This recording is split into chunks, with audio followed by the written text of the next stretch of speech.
August 3rd, 2017. From El Cajon, California, this is episode 132 of You Can Bet on That. Hi, everybody. Welcome to You Can Bet on That, a podcast for the recreational gambler. My name is Mark Duvall, and sitting across from me is Dr. Mike. Hello. Dr. Mike, welcome back to the El Cajon studios. Thank you. Hope all is well with you. Yes, sweltering El Cajon studios. I know. The San Diego studios are nice and cool. Yeah. But here in El Cajon, we can't... It's never going to get cool. No, we can't do anything about it. Sorry. That's all right. All right. Well, anyway, enjoy. We got an email from listener Chris. This was kind of a good question, I thought. Let me just read to you what he said. He said, my question for both of you is, if you went to a craps table and you were down to your last $10, but still wanted to keep playing, what would your go-to Hail Mary craps play be to try and get more bankroll? Hard ways, fire bet, or would you ride the pass line and hope for the best? What would you do, Dr. Mike? Well, first of all, I'd go to the ATM and get some more money. Yeah, so you can keep playing. So I can keep playing. Now, if I couldn't do that, if for some reason I couldn't do that, and I was down to my last $10, this is what I would do. All right. I'd put $5 on the hard 6 and $5 on the hard 8. Hope that one of them hits. Mm-hmm.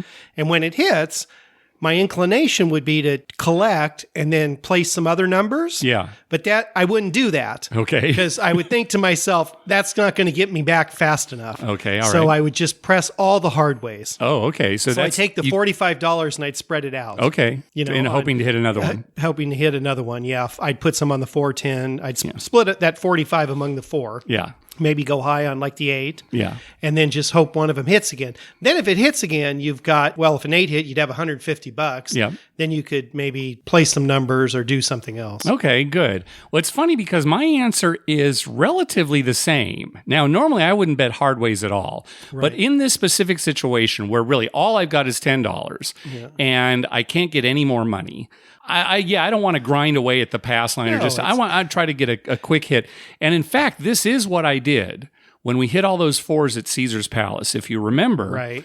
I was down to $25. Yep. And I said, well, $25 hard 8. Yep. And it hit. Right. And I took it down. So I had $250 to work with. And I can't remember exactly what I did. I went across or something like that. And, I think you placed all the numbers. Yeah, before you knew it, we had a $5,000 for each of us. And so that worked out okay. So I guess that's what I would do. That's what you would do. I have done that. And it's what I would continue to do if that ever came up. Yeah. The thing about putting it on the pass line is, so you win a $10 pass line bet. Now you got $20. That's the thing is, what are you going to do in the next shooter or the next roll? You're going to put 20 on the pass line. Hope to get 40. Yeah, and hitting 2 passes in a row is more likely than hitting a single hard way, one of the hard ways. Right. But I would just be impatient. It's like I want to have money right here. Here's my $10. If I lose it, then I'm gone. I go home. Otherwise, I have something to play with. You want to either get back where you have plenty of money to play with, or you're just going to leave right away. Kick a trash can or something on the way out of the casino. Yes. Sulk up to the room. Mm-hmm. Yeah, and maybe I've got like $2 chips in my pocket. Right. I'm not going to the cage. No, I'm not throwing it out on the table. No, you get home and you throw them on your dresser in disgust. Right. That's why I've got probably about $450 on my dresser. That's right. A lot of them that you can't cash in because the casinos are now defunct. They don't exist anymore. Maybe you can sell them online. Little dirty dollar chips right there. I do have a lot that are defunct. I should probably just take them and give them as tips. Oh, that's a good like, oh, nice, $25. Yeah, it's for, the Fremont. You should just hand them out to listeners next time. You should just have a bunch in your pocket. I have some too. Yeah, maybe. Okay, it was nice meeting you. Here you go. Here's something from here's $25 the old Fitzgeralds, right? And then, if you meet somebody you don't like, then, they don't get a chip. Right, exactly. It'd be, hey, how come I didn't get one? All right. Well, hey, thanks to everyone who's been clicking through our Amazon link. Remember, whenever you're going to buy something through Amazon, please go to our page first, youcanbetonThat.com, and click through the Amazon link towards the top of the page. And we do sincerely thank you. I don't know if we say it enough, but we do really appreciate people who have been clicking through. Yes, thank you very much. All right, let's jump into our voicemail hotline. Remember, call our hotline at 951-292-4377. That's 9512-WAGERS. 9512-WAGERS. And maybe we'll play your clip on the show. First up is Uncle G. Hey guys, this is Uncle G calling in from the East Coast. Wanted to give you an update to the competitive landscape out east, as well as recent trip report to Foxwoods and Mohegan Sun. So you may or may not be aware, but MGM Springfield is building a $1 billion casino in our small city of Springfield, Massachusetts. So that's going to create, a lot more capacity in a market that already seems to have more than enough capacity, judging by the low usage rates at Mohegan Sun and Foxwoods. So we hope that's going to be really good for the gamblers. So switching to our current casinos out here, Foxwoods and Mohegan Sun, I wanted to give you guys a recent trip report from a visit that Professor T and I went on this past weekend. We're traditionally Mohegan Sun players. We probably spend 90 or 95% of our time there, and only go to Foxwoods occasionally, maybe meeting friends or something. But lately, the comp offers from Foxwoods have been so good, it lured us away for a recent weekend to switch our business from Mohegan Sun to Foxwoods. So I'd like to provide you guys with the pros and cons of each casino as I see it. I'd love for Uncle Vito also to weigh in on this. So Foxwoods has better comps and also much better air conditioning and that real high ceiling. So even if somebody's smoking at the table, it really doesn't bother you at all. The restaurants at Foxwoods were better. There was more choices and seemed to be a bit of a higher quality food. And then for you guys, most importantly, Foxwoods has better craps conditions. You can find a $5 craps table with 10 times odds, as well as free buy bets. So I know Dr. Mike especially will really like that. And for some of us low rollers who want to play for hours and hours on a smaller bankroll, Foxwoods also has the shoot to win craps machine, which also has a $3 minimum and good conditions there. The drink service is terrific. There's bathrooms nearby. And there's also some good sightseeing there too. So we see that as the benefits of Foxwoods. Now back to our old hangout, Mohegan Sun. Mohegan Sun has much more of an old school casino layout. There's 3 circular casinos. It's easy to find everything. It feels normal, like what you'd find in an old school casino.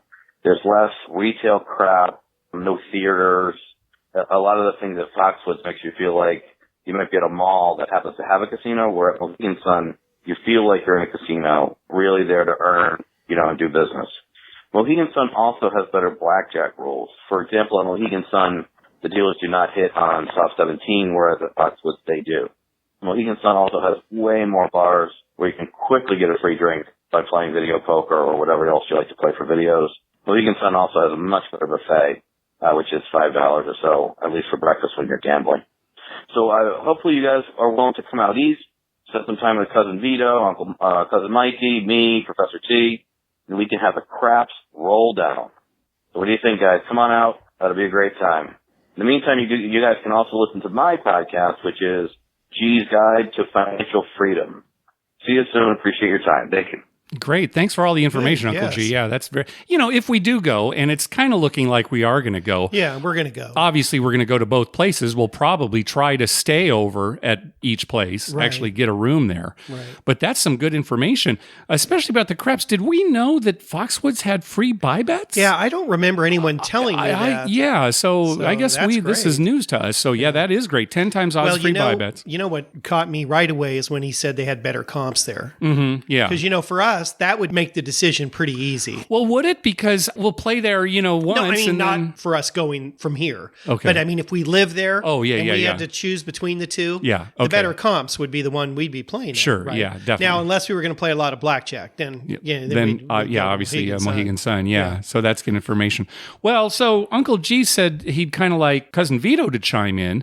And what do you know? Cousin Vito chimed in. How did he even hear the phone call? We haven't even posted this episode yet. I don't know. It's amazing. He's It's psychic. audio magic. I could tell he's psychic when I played craps with him, and he left after a Vito? great roll, took all of his money and left. That's right. And I thought, what a genius, until the next guy had like an hour and a half One of the greatest rolls we've ever One of witnessed. the greatest rolls we've Yeah, ever witnessed. that's true. And Cousin Vito was standing behind thinking, oh, he couldn't get on. Poor It was Vito's bad. never going to live it down. All right, let's hear what he has to say. Hey guys, Cousin Vito calling. I just wanted to give you a call about Uncle G's comparison between Mohegan Sun and Foxwoods. And I just got back from Aruba here, but I got my pen out, my paper. I listened to the call, and I got to say, Uncle G hit everything right on the head. Mohegan Sun definitely has that old school casino layout. And, rumor has it you guys might be thinking about heading to Connecticut, so I'm going to try and frame this in a way, for a couple of craps players coming out. And he was right. Foxwoods is going to get better comp offers, but for you guys going from California, I'm sure you're going to get good comp offers either way. Fox Tower or Foxwoods in general definitely has better AC ventilation, and I agree with Uncle G's take on the restaurants. Well, I've stayed at both of them. I've gone back and forth over the years, and I've truly enjoyed the Foxwoods restaurant offerings more, but that's more of an opinion base. But I agree with good old Uncle G. As for the craps conditions, he's totally right. Foxwoods has 10 times odds, free buy bets on the 4 and 10, but Foxwoods doesn't have a fire bet, which Mohegan does on, a good portion, almost half of their tables. So if you like the we fire didn't know bet, that. you might have to hit Mohegan. And overall, yeah, Foxwoods, you're going to be able to find the lower limit. They have the shoot to win craps, but comparison-wise, it's half of this, another half of the other, whatever the saying is. Well, I'm flying down the highway, just had a crazy collision almost, so that's good. Let's see, better blackjack at Mohegan, totally agree, and much better video poker bars. Foxwoods just did a renovation, so you got some more video poker on the Fox Tower side, but overall, the video poker is going to be better. And yeah, the beloved buffet at Mohegan Sun is very popular. So Uncle G hit it right on the head, baby. Hopefully we're going to see you guys out here soon, and I don't know, can't wait. I might actually be calling back with an Aruba trip report, so maybe I'll talk to you soon. All right, thanks, Vito. Right. So, yeah, it sounds like craps at Foxwoods. The rest of the gambling, just as a general statement, may be better at Mohegan Sun. Right. Yeah, well, we're going to check them both out, obviously. Well, of course, but, yeah, we're not that's going to great. miss either one of them. No. With one trip. Yeah, we're heading out there. I think we're just going to go to one. Yeah. It's just, I don't want to move. yeah, that's too tough. Maybe And you know what'll determine which one we like better? What's that? The one we won at. Yeah, well, we're human, aren't we? Yeah, We've got human emotions. All right, thanks, Vito. Okay, let's hear from Paul. Hey guys, this is Paul from LA. Coming back from a Vegas trip recently, I noticed that my comps, I used to get comps from the Boyd properties pretty frequently and from downtown Grand, but they seem to have dried up. Where I used to get 3-day or 2-day free room offers, now I'm getting either nothing or 1-day offers. I'm not sure if it's a seasonal thing or if Vegas is just doing better and they don't have to give away as many free rooms as they used to. Can you do sort of a summary on how Boyd property comps work and stuff like that? It's really a great show, and I appreciate your work, and thanks. Bye. Yeah, boy, as far as comps go and how they decide what you're going to get, there's so many elements to it. Where you live, how far away you live from the casino, how often you go. We have no idea. And it sometimes baffles us, the kind of offers that we get from local casinos, Vegas casinos, and sometimes it doesn't make any sense. The only thing I would suggest is be careful of your ADT, your average daily theoretical, and just make sure you're not doing anything to hurt that. For example, we've talked about it before. It's Sunday and you're flying out that day at noon, and you decide, I'm going to play $20 in a video poker machine. Well, don't put your card in, because that might, depending on the casino, might count as a day of gambling for you. Right. And they'll look and they'll think, he only ran $20 through the machine for the whole day. And that'll bring down your ADT significantly, and it might hurt your comps. So Right. Yeah, comps are weird. And I got 2 examples. All right. Number one, Downtown Grand has sent me a mailer, a thing in the mail, the last 4 mail days. Now, I haven't checked today, but I got one Tuesday, Monday, Saturday, and Friday. Okay. For Downtown Grand. All different offers for different, one's for October, one's for September, one's for August, and, just all kinds of stuff. Yeah. And, it's been a while since we played. Well, there. it was October. It was for VINF last year, Yeah, because right. when we were out there for 360 Vegas Vacation, you didn't play Downtown Grand at all. No. Yeah. So it's coming up on close to a year. And I get 4 days in a row, I get stuff from them. Right. I get a ton of stuff from the Horseshoe in southern Indiana. Okay. I mean, a ton. I can't tell you how much Which you've I been get. to once. I've been to once. Well, now I did go every day for like 4 straight days. Well, okay, but And one trip is what I mean. One trip, Yeah, sure. and I gambled pretty heavily. Sure. So I can understand them sending me the stuff, but I mean, isn't there somebody who says, "Wait a minute, this guy lives in San Diego"? Because I'm not kidding. I get stuff every week, and not once one day, like at least 2 days out of a week, I get something from them.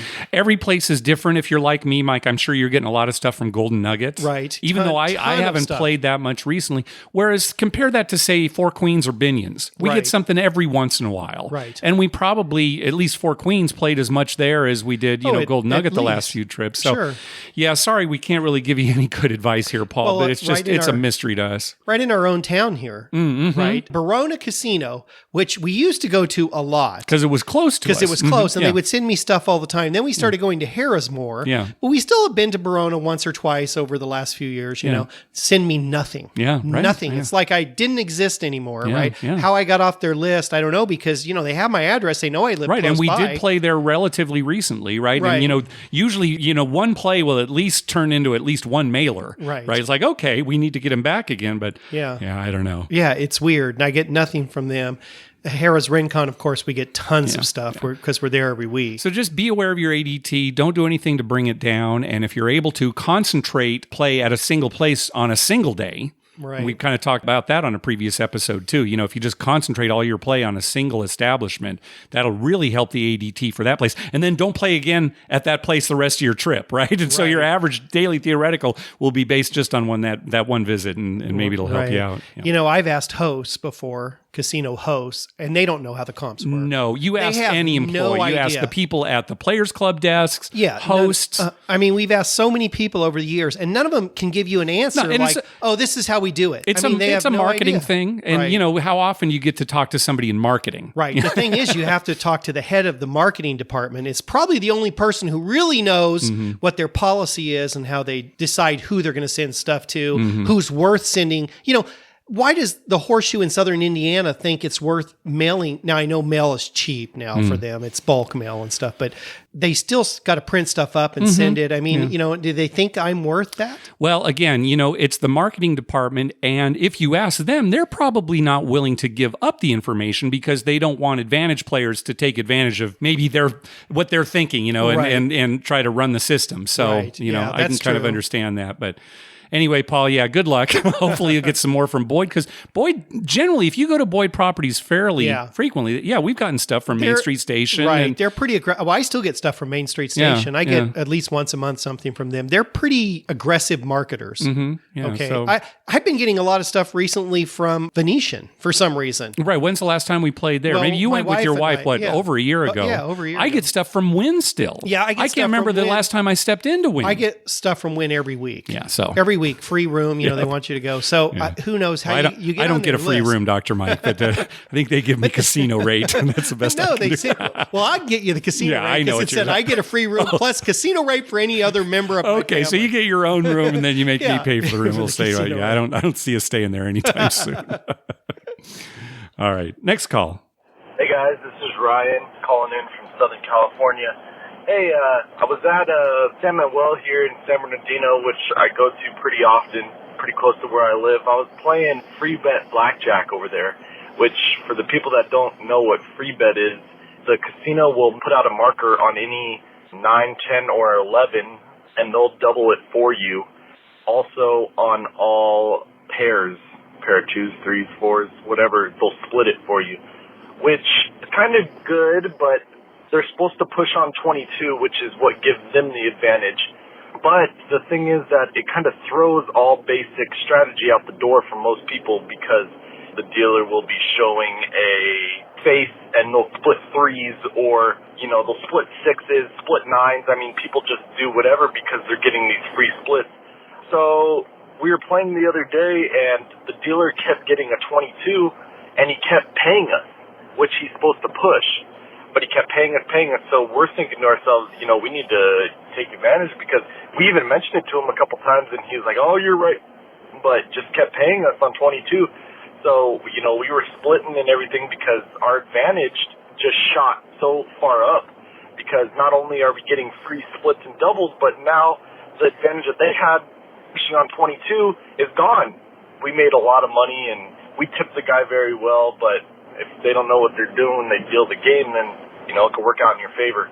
The other thing, I noticed, not every time, but most of the time when I call, something strikes up Dr. Mike to say funner, and it makes me laugh, because everybody that I know that listens to the podcast and listens, and I tell them that I call in, and then they listen, and they say, how come every time you call, he ends up saying something about funner? And I just think it's funny. I love it, man. Well, you guys have a good one. Thanks a lot. You can get away with it now. Yeah, I can get away with it now. Right? It's like free reign to say funner. Yeah, Harrah's Southern California, that's their new ad campaign. Or the Rincon Band of Indians have actually named the city Funner, California. Funner, California. Right, so that's their gimmick. So now you can say funner. But they say on their TV commercials, which I love, it's not a word, it's a place. Yeah, that's right. That's so right. when I say funner, I'm not using a word. It's a noun. Luckily, you still have really horrible grammar, so there are plenty of things for people to laugh at. Yeah, so it won't just be funner; it'll be other things too. Hey, everybody, head up to San Manuel. They're paying their free bet blackjack wrong. I'm not too surprised if you have dealers who are move between games. Right, that's probably what it was. He probably just came off another game. Yeah, and it's like hard to get in your head. Oh yeah, this is the. He might not even know. He might have came to the table and didn't even know it was, Well, if it's a particular hand where none of the players are getting the free splits or the free double downs, then it just looks like a blackjack game. It might not even occur to him. Right. He's probably just thinks, 22, I lost. That is going to be, and blackjack switch is the same way. It's a push on 22. If they hit to 22, all the hands push. Probably the same thing there. Where I wish it was a push if you got 22. Yeah, that would be nice. Oh my gosh, yeah, Ryan, I'm glad to hear you guys took advantage of it. Especially you said something to him once. Well, good for you. I don't think I would have done that. If he keeps doing it, what more can you do? Yeah, you told him once. If you told him, right. That's right. They couldn't even come back and ask for the money. Say, wait a minute, we told him he was screwing up. We tried to get him to stop. He refused. We're just having funner. That's right. So that's great. You are going to see that. Yeah, the blackjack basic strategy does change on a game like Free Bet Blackjack, and I will post a link to the Wizard of Odds basic strategy for that. But one of the things is that you just always double down when you can, and you always split because it's free. Because it's right. So even in situations where you might not normally split, because it's free, so you're going to get a huge edge there. And yeah, if they're paying you when they hit to 22, all the better. Yeah, great. That's great. All right, let's hear from Seth. Gentlemen, love the podcast. Never thought I'd be a caller. Thrilled to be talking with you. Downtown Grand, Pai Gow Poker, no commission. We asked the pit. We asked the dealer. We said, how is this possible? How does nobody know about it? Apparently, they are just bringing Pai Gow back to the Downtown Grand. It's relatively new. The only stipulation is if the dealer has a queen-high Pai Gow hand, it pushes all bets. One of those actually came up as we were playing, and the dealer said to us, this happens maybe once in a week. So it's very uncommon, but that's the other edge that they give themselves. Other than that, it's a no-commission game. Frankly, the only place I'm playing Pai Gow from now on. Love the podcast. Be good. Yes, several listeners and I actually played this at Downtown Grand when we were there for 360 Vegas Vacation. Right. It's called Easy Pai Gow Poker. It's actually being offered at many places now. And sure enough, if the dealer gets a queen high, then it's just a push. And usually that hurts the player because you're generally going to have better than queen high. Queen high. If you happen to have jack high, it's like, well, good for you. Right. So now, as far as the queen high coming up once a week, it's more frequent than that. Yeah. When you work through the numbers, queen high comes out about 1.76% of the time. So a little over 1 in 100 hands. That's right. So in 110 hands, you're going to see it at least. Yeah. So, should be, a couple hours. Well, depending on how many people are at the table. Yeah. If the Pai Gow poker dealer's just sitting there and only deals, 50 hands a day, then I can understand it. But no, he probably thinks it comes up once a week because he doesn't deal it that often. That could be. But no, it does come up more than that. Now, is it good for the player versus regular Pai Gow poker? It turns out it's pretty close to the same. Now, it's hard to completely say it's exactly the same because, with Pai Gow poker, you're setting your own hands and nobody's really playing a perfect basic strategy. And it depends on the house rules for the casino, that kind of thing. There's a lot of variables in Pai Gow. The casino likes it because even if it's about the same, well, they're getting more hands in because they're not having to worry about this commission. Think about when you're betting $25 in a regular Pai Gow game and you win and then you have to give them $1 $1.25 or they make Right. change. There's it no takes a lot. quarters they have to worry You about. don't need to worry about it, right? Yeah, exactly. Yeah, from their standpoint, it's probably way easier for the dealer to deal. Yeah. And they get more hands per hour in, which is what the casino's worried about. They want to get as many hands as they can. Yeah. So I prefer it because, every once in a while you get on one of those runs where, no queen high came up. Of course, then there's other runs where it's like the dealer got queen high, 3 times in an hour. And that's like, Right. The thing is, it'd be terrible. You've got aces on top with 2 pair down. Yeah, right. Straight You've got down. that huge You've hand, got this monster hand that's going to beat any great, and queen high. Yeah. That's where you really hit rock bottom. Yeah. Of course, then again, you love it. Like I said, if you had jack high. Sure. Well, that's going to happen a lot less, but you would love that. Most, if not all, of these easy Pai Gow poker tables also have a side bet. I think it's called Queen's Dragon that you can bet on that the dealer will end up with a queen high. And it pays 45 to 1 or 50 to 1, depending on the pay table that they have there. Think but about it's a side That's bet. not a very good. No, that's like a 10% house advantage on yeah, that. Yeah, exactly. That's not very exactly. good. Yeah. All right, next call. Hey, Mark and Dr. Mike. Thanks for all the work on the podcast. Just got a quick false belief story. I was playing at Harrah's, Philadelphia, just the other week, and bad overall table going around. People are leaving, not going well. I immediately roll and establish a point. Next roll, dice goes off the table, and I don't care about same dice or not same dice, so I know some people do. I just took dice, didn't wait for them to grab what was on the floor, and of course rolled an immediate 7 out. And a woman just angrily picked up her chips and left the table and, muttering curses to herself. Luckily, things picked up after she left. We didn't maybe I didn't make up what I lost, but I was at least glad to rebound a little bit after she had huffed and puffed and stormed off. So just another one of those false beliefs that never made sense to me. But all right, thanks for all the work. Take it easy. You know what he should have done? He should have hunted her down, and no matter what the next roll was, just got to. Oh God, you should have stayed. I made 8,000 on the next shooter. That's right. You should have done. I would have done that. I would if I had seen her somewhere else. I would have said, "Oh my God, why did you leave? The next shooter, I cleaned up." No matter what happened, you got to stick with it. No, it doesn't make any sense. And I've said on the show before, I will ask for same dice just to keep harmony at the table. Harmony at the table. That's right. Yeah. And then if I, same dice and I roll a 7, everybody's just like, well, he did what he could. He asked for same dice. Yeah, he did the best he could. But yeah, it makes no sense, and it doesn't matter. You know what's funny is when somebody doesn't get same dice, like me, right? Who never does. You right? never do. Yeah. I mean, I'll throw it like the red one will go off at Harrah's. Like, give me the other red one. Yeah. Come on, let's go. Just give me the other red one while they're hunting for that die I threw across this casino. Well, you know what's funny is nobody ever says, "Oh yeah, he got new dice and then he made the point." Yeah, and I've seen you do it many times. Yeah, many times. Nobody ever says, "Oh God, he was so smart. He got this. He got a new die." And I'm going to make a real big deal of it then from now on. Okay. Whenever somebody doesn't ask for same dice, and then like immediately rolls a point or rolls it, a couple rolls later, good thing he did. I'm going to make a big deal. And then when somebody asks for same dice and immediately 7's out, I'm just going to lay into them. Either way, what the? It makes God, don't you know same dice means 7 out? It went off for a reason. That's right. That's all you got to say. It went off for a reason. All right. Let's hear from Adam. Hey guys, this is Adam from Denver, Colorado, calling again. Just got back from a quick trip to Vegas with my wife. Figured I'd call and tell you about it.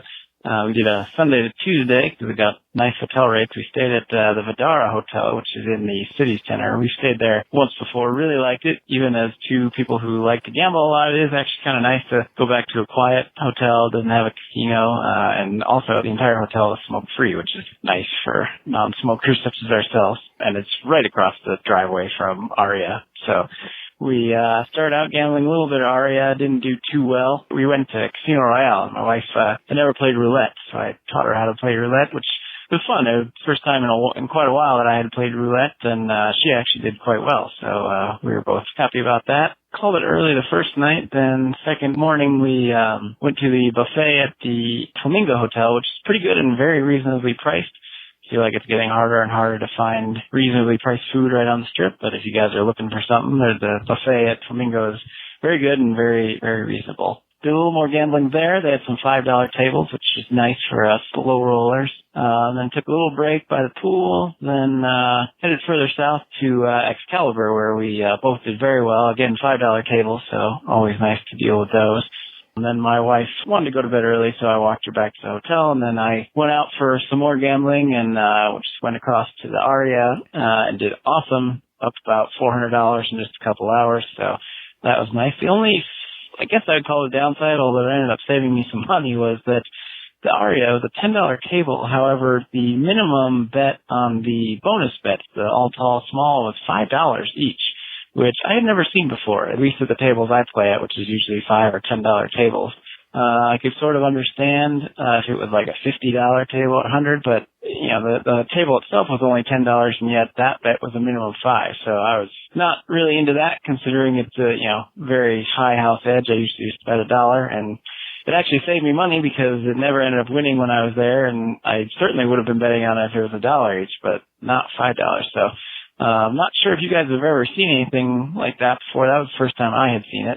Anyway, love your guys' show, and keep up the great work. All right. That does seem odd. That's very odd. Yeah. I can't ever remember being at a table, and even the $25 minimum tables, where they won't take $1 on a... I wonder if they have some empirical data that actually show that, they're making more money when the limits are $5 versus $1, or maybe maybe they're testing it out. Maybe they're right. actually trying a test there. That could be. Yeah. That could be. Yeah. And maybe they just don't want to deal with people, putting $1 and $2 and $1 for them and $1 for the dealer. Getting a lot of chips out there. I don't know. I don't know. You'd think they do it to make more money, so that's the only reasonable explanation I could come up with. Right. But who knows? Yeah, that is strange. I have never, ever seen that. That is weird. But Adam's right. If we were at, say, a $50 table, and they said, $5, okay. Yeah. We understand that. Yeah. But a $10 table, that's very strange. It's right? Because you would think all the prop bets would certainly be worth $1. I'm sure all the prop bets were $1. Yeah. Right? Yeah. I mean... Now, as far as the Flamingo Buffet goes, Adam, I think you're the only one that I've ever heard give a good review. Paul gave it a good review. Are you serious? No. Oh, I was going to say, that's crazy. He hates all buffets. All the other podcasts, Tim and Michelle, in fact, even Adam from Vegas Fanboy and Chris from Faces and Aces were recently talking about Flamingo and the food and everything. It's got a terrible reputation. So I'm glad you had a good meal. They have some good restaurants at Flamingo. No, they don't. They do. No, they Other don't. Restaurants? No, they don't. It's a terrible place to eat. When's the last time we ate at Flamingo? Well, didn't we eat there at... We had like Johnny Rockets. That was Bally's. We had you're thinking. I was thinking of Bally's. Yeah. We had Johnny Rockets. Yeah, that's all we had there was just fast food. Well, that was good. Yeah, it was good for Johnny Rocket. It was a burger, and it was exactly as I expected. Right. Yeah. Well, buffets, they're hit and miss. Yeah. Oh, well, yeah. We go to Rincon, and we don't go to the buffet every week, but every once in a while we go to the buffet. Sometimes I really enjoy it, and other times I hate it, and it's the same food. Well, for me, what it comes down to is how good is the prime rib that day? Right. The beef that they have there, because that can vary wildly. Yeah, Sometimes you get it's like, wow, this is great. And other for times me, it's the orange chicken. Oh, okay. If the orange chicken's really, some nights it's great, it's like fresh and it's really good, and other nights it's like, that was cooked 4 days ago. That is weird. You'd think the orange chicken would be a little more consistent than the roast beef or the for prime me, rib, that really what makes it. And the turkey, I like turkey. Okay. So. All right. Vidara, Mike, I can't see you ever staying at Vidara without a casino. You're Dr. Mike. Oh, it drives me crazy. Dr. Mike, when he stays at Caesar's Palace, he specifically asks for the old crummy rooms because the elevators open up right on the casino floor. He doesn't want to waste any time. You got 10 steps, you're at a craps table. That's right. You stay in those new towers, the rooms are great. Yeah. Big suite and everything. It takes you, it's a hike. They should have guys with rickshaws that take you to your room. That's not a bad idea, actually. They should have something to go around there. We should get a contract with Caesars. Okay. We'll hire people to tussle you to your room. That's not a bad idea. All right. That's $1 million idea. Might be a $150 idea. Yeah, more like 100. Yeah, that's good. All right. Well, Cousin Vito did call back. He just got back from... Casinos from around the world. The hell is that? I didn't even press anything. It's like Vito's taking over the show. Yeah, we're having a hostile takeover, I think, Mark. Thanks. All right. Well, let's see what Vito has to say. Hey, guys. Cousin Vito again. I just wanted to give you a quick call and do a quick Aruba trip report. I went down there for my honeymoon. I had a wonderful time. Great weather, decent food, but overall, nice casinos. I did most of my play at the Marriott Stellaris Casino, Stellaris maybe. I didn't get the translation. But overall, it was kind of nice. It was kind of like a downtown casino in size. For the first time ever, I witnessed the table games were all shut down in the day, and they would run bingo from the gaming floor. And people were sitting at the blackjack tables with their bingo tickets and all that. So that was a little different to see everyone playing bingo on the slot machines. But once the tables opened around 4, they cleaned all that up, and craps didn't open until like 8 or 9 o'clock normally. The conditions down there weren't the worst. No, I didn't notice any feature bets at the casinos I checked out. I checked out the Ritz-Carlton and the Marriott, but I didn't really delve deep into the gambling halls down there. Everything that I saw was double odds at the craps table. I did see a couple 3, 4, 5 times odd advertisements at the airport and different places around Aruba. So if you really wanted better odds, you could have found it. What else was down there? Oh, the proposition bets in the middle had a $2 minimum, which, doesn't take a lot of getting used to. But if you're throwing do a horn high, you can't throw a nickel, you got to throw 2 nickels. So that took a little time for me to get used to, especially after a couple cocktails.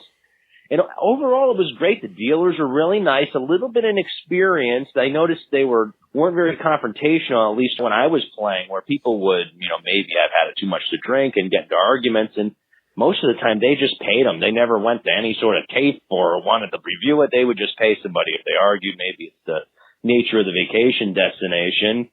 And actually, a couple times I had some hard ways out. And for instance, the point was an 8. I had a hard 8.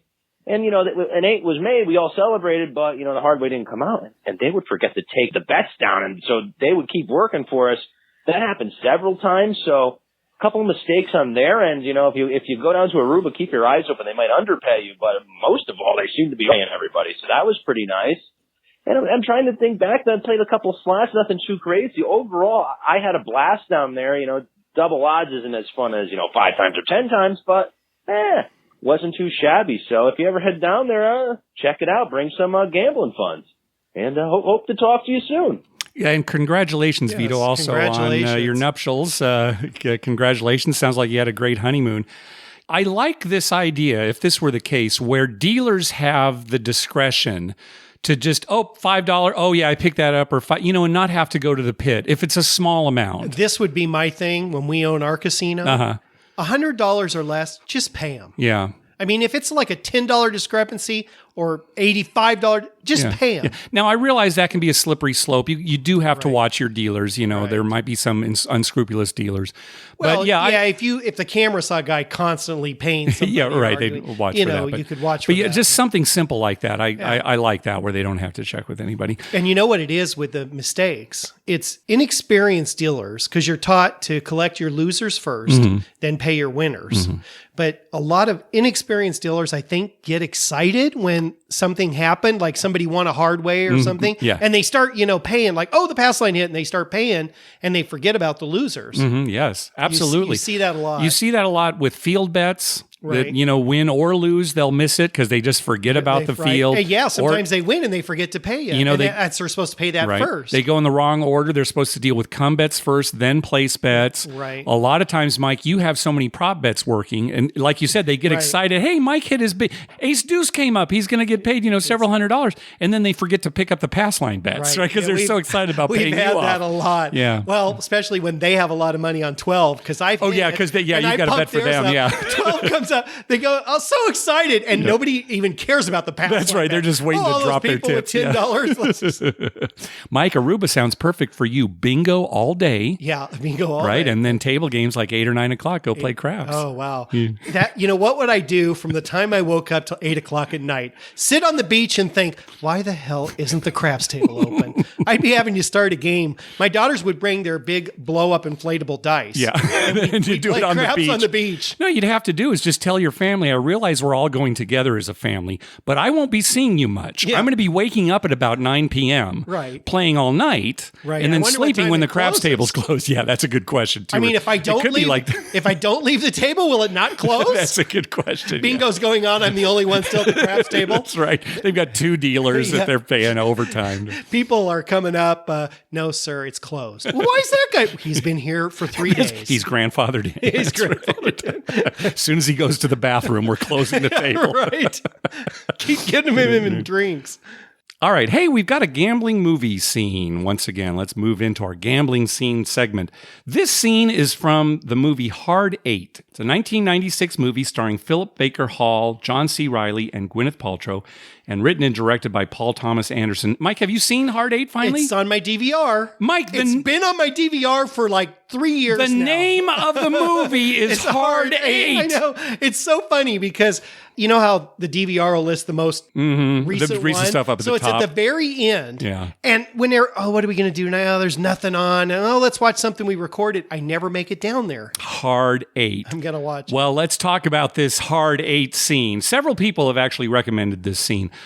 The star of the scene is the late, great Philip Seymour Hoffman, playing a young punk at the craps table. This was before he was a star, and this is the extent of his appearance in the movie. It's just this small role, but he's really the guy in this scene more than anybody else. In this scene, he's the shooter, and he's giving a hard time to Philip Baker Hall's character, Sidney, who's sitting at the opposite end of the table.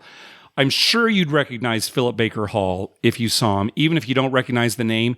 He played Mr. Bookman on Seinfeld. Remember that episode where Jerry has this outstanding book from the library that he never returned? And Philip Baker Hall plays the library detective who's trying to get the lost library book back from him. So he's been in a ton of stuff. People don't really know his name. He's one of those character actors. He's great, fantastic character actor. So anyway, the only dialogue you'll hear from Philip Baker Hall is when he makes his wager. The whole rest of the scene belongs to Philip Seymour Hoffman. So let's listen to a censored version of this scene on account of this is a family-friendly podcast, and bleeping out bad words is funny anyway.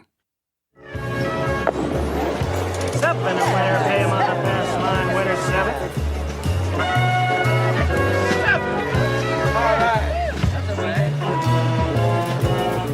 Coming out again, bet 11 after 7. Come on, old timer, you gonna join us here, my friend? Come on. I don't wait for old people. I don't wait for old people. All right, here we go. Let's see another step. Here we go. 8 easy 8, we're out on a point of 8, bet it back hard. Okay, I'm gonna light a cigarette now, old timer. See, the thing is, I like you, and I'm gonna light a cigarette, and I'm gonna let you have this time to place your bet before I finish lighting this cigarette. And then when I finish lighting, I'm just gonna roll and you. You're laughing at that? I just said you to the man. The way you look, I think you know what I'm saying, old timer. I think you do. Why don't you have some fun? Fun. All right, shaka-laka-doo, shaka-laka-dooby-dooby-doo, shaka-laka-doo. You got a little bit more there. Coming in there, baby. Shaka-laka-doo, baby. I'm almost lighting it, baby. I'm gonna light the cigarette, old timer. What are you gonna do? $2,000 hard 8. $2,000 hard 8's a bet.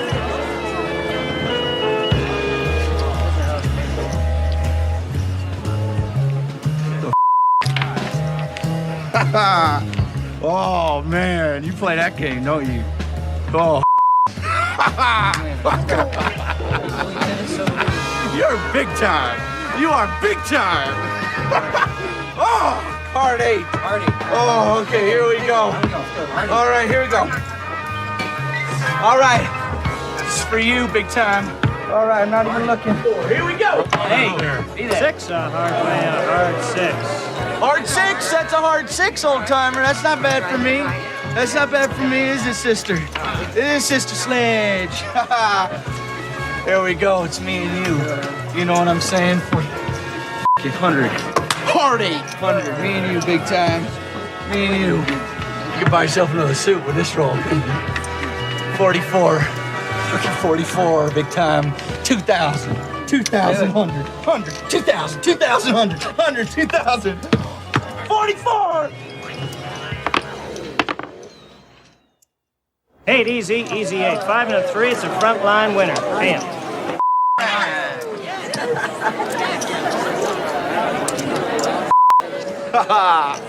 That's good. Good. All right. I'm sorry, big time.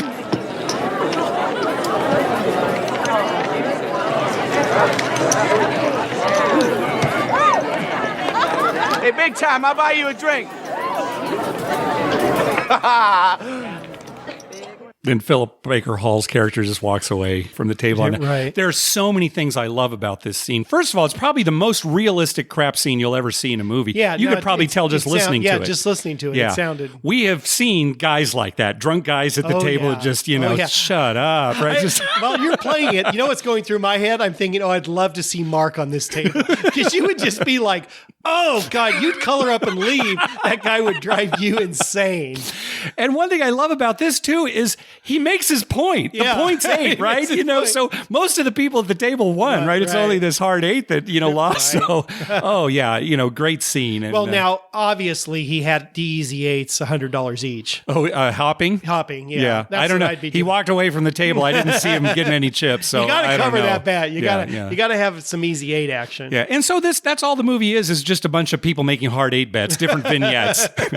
No, but it's a good movie. It's kind of gritty. It's 96, so it's an older movie. But you do need to eventually see this. Philip Seymour Hoffman, he was such a good actor. When you think about the other roles that he had. Guy was a brilliant And, actor. this is one of the first things I saw him in. And I'm thinking, it's just they hired some guy who's good at being a punk at the craps table, right? But he had range. It's funny because I'm older than him. And so you think about that, in some of his last few movies, he seemed older than me. I mean, he kind of had that. Maybe it was the voice and the hair, and everything. Right. It could have been. He just seemed a little older than he was. Yeah. Anyway, great scene. So you do have to see this movie. Yeah, I will. I'll try and watch that before the next time I go to Vegas. All right, very good. All right, well, that's going to do it for this episode. We want to thank some people for some PayPal donations. First of all, Brian and Sarah for their recurring donation. Thanks very much. And also another Brian. Thank you very much for the donation. Hey, be sure to check out our TV listings showing all the gambling-related shows coming up within the next 2 weeks. We update those listings every Wednesday using a customized program that searches through all the raw American TV data. Just go to youcanbetonthat.com/TV-listings. We'd love to hear from you. Call our voicemail hotline at 951-292-4377. That's 951-2-WAGERS. Or you can email us at youcanbetonThat@gmail.com. You can also follow us on Twitter at YouCanBetOnThat and on Facebook at facebook.com/YouCanBetOnThat. And finally, please go to your favorite podcast app and write a review on us. Does it help us get new listeners? The verdict's still out on that, but we'd still love your feedback. Yeah, we like feedback. We like feedback. Anyway, back from Comic-Con, I had a very good time. There was nothing there that's really pertinent to the show, but I went to a bunch of panels, looking forward to some new TV shows and movies coming up. So it seemed had like a very good time. Yeah, seemed like a good Comic-Con. Had a very good time. The news, it seemed like it was it was great. All right, take us home, Dr. Mike. Well, I think I've lost about 2.5 pounds, which is great. Just sitting here. Isn't it nice? It's like a sauna. I mean, seriously, I think I can wring my shirt out I know, right and now. I can't run the AC or the fan or anything because then the audio gets all messed up. Oh my God, so, it's so hot. I'm going to go home and stick my head in the freezer. You're going to be in your car moments from now, blasting the AC. You'll be fine. Will be good. Yeah. The other thing I want to say, congratulations again to Cousin Vito on his that's great. Getting married. That's a great thing. And I know this is 100% true for me, and I'm pretty sure it's true for you too, Mark.